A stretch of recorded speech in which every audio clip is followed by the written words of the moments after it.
Sliding down at the 42 as Mangum came up and really put pressure on him.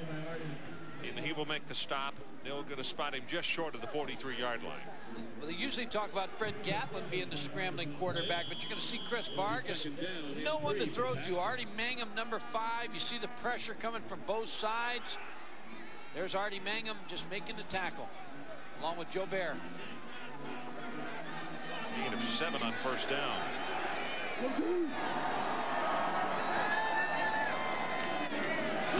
go with the running play. Close to the first down. Nope, not going to have it. Clint Frazier stops Holmes, and he'll stop him at the 44. So now 3rd down, and they need the 46. Ron Tom Lichtenberg, the head football coach of Ohio University, was up at halftime, and he was telling me about Bowling Green. He just says they just don't make mistakes, and you have to beat them because they're not. Junior out of Torrance, California, and he dropped a big pass as they had gotten the single coverage that they wanted. You talked about it earlier, how you go from Division I AA to Division I. I don't think anyone's ever accomplished what Chris Ault has done here at Nevada with this move to Division I. See the safeties creeping up at the line of scrimmage.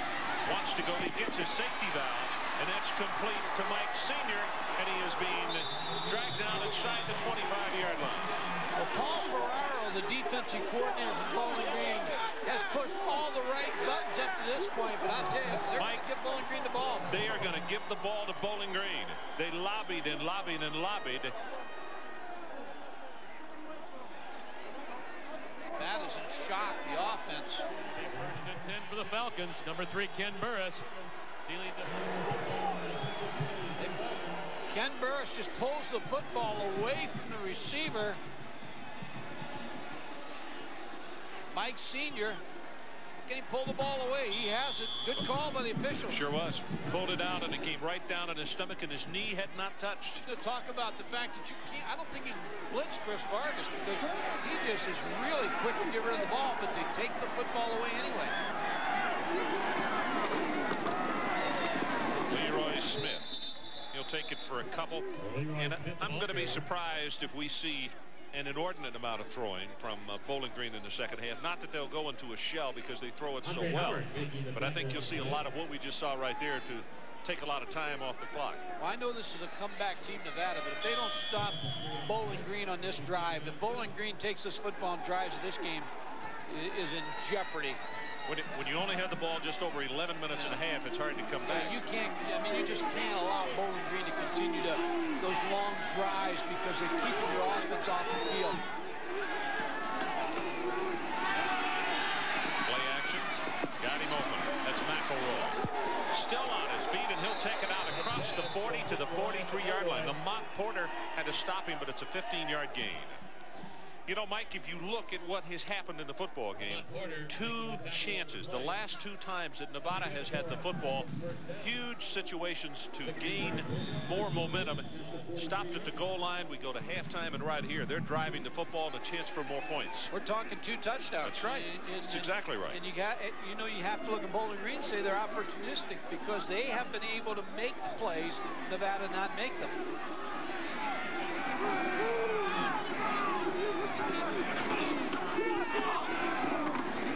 Jackson hit hard, and let's go down to the sideline. Charlene Hawks, what do you have for us? Last year, I had the opportunity of meeting Gary Blackney and his family for a story for ESPN, and I found that the football success was just half the story. His family has been through a lot. Several years ago, his wife, Loretta, suffered a brain aneurysm. She requires 24-hour nursing care. But this family does not let anything get them down. They've been positive all through it. And, in fact, Loretta, she could not make it out here, but Gary Blackney asked us to tell her hello since she would be watching avidly on TV today. Charlene, thanks. We echo that, all of us, here at this football game tonight. I have a feeling she's enjoying what she's seeing. Leroy Smith pounds his way close to the 50-yard line. I can tell you this, Ron, done a lot of games, and there's a lot of class coaches around America, but I don't know if there's any 2 more classier than these 2 out here in this ball game, Chris Ault and Gary Blackney. I mean, these are 2 fine football coaches. They're also gentlemen, and if you had a son out there, I'm not sure you could draw from one or the other. They're both outstanding. In 2 seasons, what he's accomplished: 16-0 in the Mid-American Conference, 10-0 at home. The Mid-American Conference, a good conference. I'm sorry, Ron.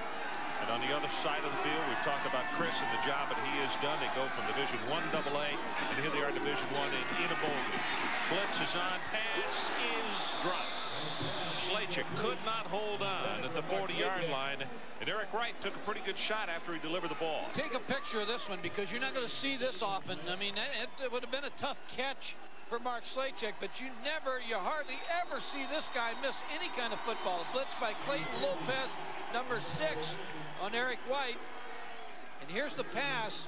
You're not going to see this very often. He's stumbling, gets his hands on the football, and usually when he gets his hands on it, he has it. This kick off the side of his foot into the wind, and look here. That thing is going to be marked out of bounds. They're still walking forward. Donahue with the kick, and they're going to spot it down at the 45-yard line. That's only a 5-yard kick. Need to sign that guy up to coach the football. There's a lot of coaches in the stands. Might give him a scholarship. So we'll take a break. Back with more from Las Vegas after this.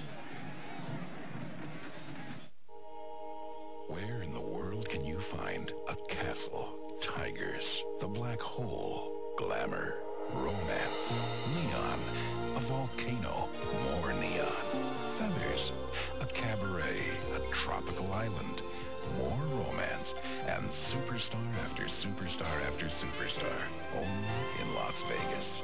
Always on the money, Las Vegas. Now wait a minute. You know you make me wanna ride Polaroid. Throw your hands up, lift your head back. Come on now, let's share a smile now. We're all together now. Everybody's jumping now. Ride Polaroid.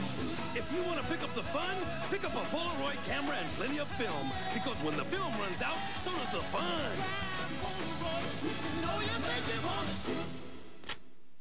Something to drink, sir? Yeah, make it a Bud Light. Sorry, we just ran out. Oh. Excuse me.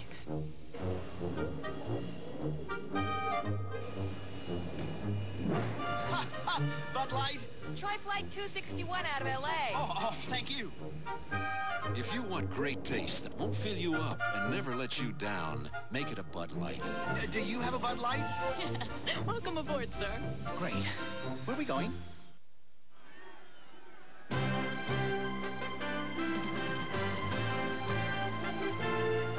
ESPN's presentation of the 1992 Las Vegas Bowl is brought to you by Las Vegas Events, presenter of world-class sporting events year-round. And in part by the Remington Micro Screen Shaver for close, smooth shaves. Welcome back to Las Vegas. Ron Franklin, Mike Gottfried, and Charlene Hawks. And glad to have you with us on this first Las Vegas Bowl. Was that an F on that building, or was that a 7? I thought it was trying to turn to 3 sevens. What's happening to you out here? West in at the line of scrimmage, and that's Belinsky. Dave Belinsky, senior from North Royalton, Ohio.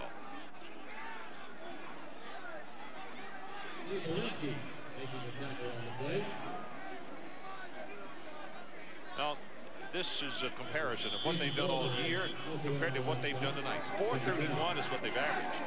Only 130 yards in this game so far.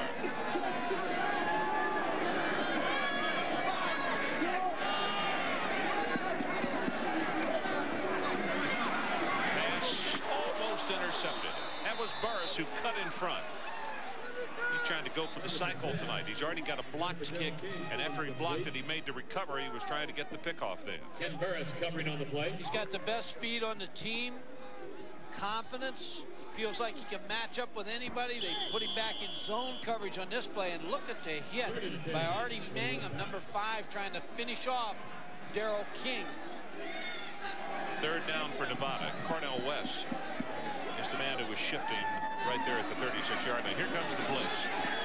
Quick throw to Reeves. They got it, but they're not going to have the first down. Well, Mike, you're right. He does really react quickly to the blitz. But that's a good call by Paul Ferraro, the defensive coordinator, because they blitzed him. Didn't give him time to get the first down yardage. Kenny Burris, again, we just talked about him. And now Nevada looks like they're going to go on 4th down. Yep, they are going to go for it with 4th down. Can't blame them. There's 9:32. They